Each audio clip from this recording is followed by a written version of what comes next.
ছিল না আশা। বাহ বাহ, ভাইয়ের কি সুন্দর একটি ভিডিও। ভাইয়ের ভিডিও দেখে আমি হয়ে গেলাম মুগ্ধ, তাই আমার ভিতর থেকে ভেসে আসছে একটা ছন্দ। কি আপনারা কি সেটি শুনবেন? এই সময় কম, শুরু করো। রকেটে চড়ে বিজ্ঞানীরা সোজা যায় চাঁদে, রকেটে চড়ে বিজ্ঞানীরা সোজা যায় চাঁদে, জমির মালিক তোকে দেখে পেলে তোর পিছে উঠা দিয়ে তো কান্দে। আচ্ছা, আমি সারা জীবন শুনেছি সর্ষের ভিতর নাকি ভূত থাকে, তাহলে সে ভূত কি এটা? ভালো হয়ে যাও মাসুদ, ভালো হয়ে যাও, তোমাকে আমি অনেক সময় দিই।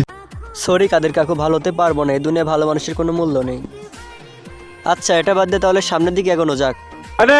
আর এতক্ষণে সবাই চ্যানেলটি সাবস্ক্রাইব করে দিন। আঁকা বাঁকা মেঠো পথে কোন রূপসী হেঁটে যায়।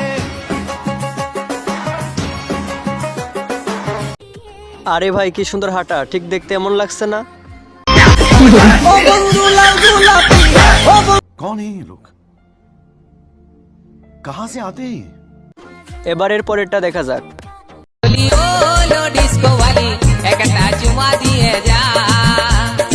আরে কে কোথায় আছিস, কেউ একটা চুম্মা দে, বেচারা তো কারো থেকে চুম্মা না পেয়ে আফসোসে মনে মরে যাবে। আক্কান চুমু দিয়ে যা যা যা যা যা। এইটাই তোর জন্য ঠিক আছে। हमको मारो, हमको जिंदा मत छोड़ो सालो, हम कोई मंदिर का घंटा है कि कोई भी आके बजा जा। সো হে গাইজ, শুধুমাত্র বিনোদনের জন্য ভিডিওটি করলাম রোস্ট, অবশেষে করেও দিলাম পোস্ট। তো সবাই চ্যানেলটি সাবস্ক্রাইব করবেন আর পাশে থাকবেন। আল্লাহ হাফেজ।